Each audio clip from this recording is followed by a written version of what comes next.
Have you ever heard a medical description of Jesus' crucifixion? Warning, this can get a bit graphic. Jesus has already suffered from a condition known as hematohydrosis, where he sweat drops of blood due to the anxiety and stress. He has been beaten, he has not slept, and he's traveled by foot a distance of roughly 2.5 miles. This is where we come to the part where he is scourged. In a traditional Roman scourging, the criminal would be stripped naked and tied to a short pillar so that his back would be exposed to the whipping from the scourge. The whip used for this would have pieces of bone and pieces of metal in the whip to cause bruising and tearing of the skin. The skin of his back would literally be hanging off in ribbons. This is why Isaiah says, "By his stripes we are healed." A great number of people that would undergo this punishment would not survive the scourging. After the crown of thorns is pressed upon his head, a robe is placed upon his back and then ripped off. Jesus is almost for certain in shock due to blood loss. He is laid down upon the cross, and his hands and feet are nailed to it.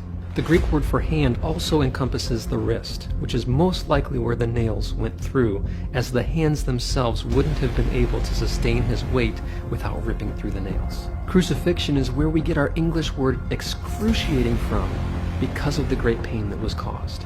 The nails in Jesus' wrists would have severed the medial nerve, causing great pain going down his arms, and the nail in his feet would have severed the dorsal pedal artery, causing great blood loss and pain shooting up his legs. As the cross is raised, Jesus' full weight bears down on those nails. His shoulders would have become dislocated, and his arms would have been stretched to a length of 6 inches longer than they normally would be. Normally, to breathe, the diaphragm needs to move down so that air can fill into the lungs. As Jesus hangs on the cross, the weight of his body is pushing that diaphragm down so that air comes into his lungs but cannot go out. He cannot exhale unless he pushes himself up on the nail that is in his feet. This makes breathing excruciating, and most often the cause of death in crucifixion would be suffocation due to the inability to exhale. Which makes it all the more amazing that Jesus spoke 7 times from the cross, one of which where he pushes himself up to be able to say, "Father, forgive them. They know not what they do."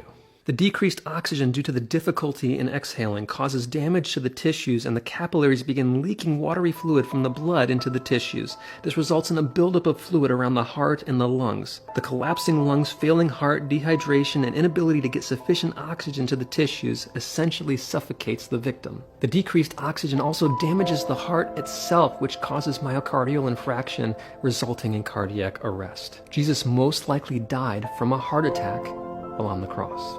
In order so that the bodies would not remain upon the cross during the Passover, the soldiers were instructed to break the legs of those that were crucified. This would give them the complete inability to breathe, causing their death to come quicker. When they come to Jesus, they found that he was already dead. They pierced his side with a spear, and the Bible says out came blood and water. The fluid built up due to the lack of oxygen from his crucifixion. This is how much he loves you. And upon all this, he bore the weight of your sin, suffering the wrath of God so that you could be forgiven. He went through all of it for you.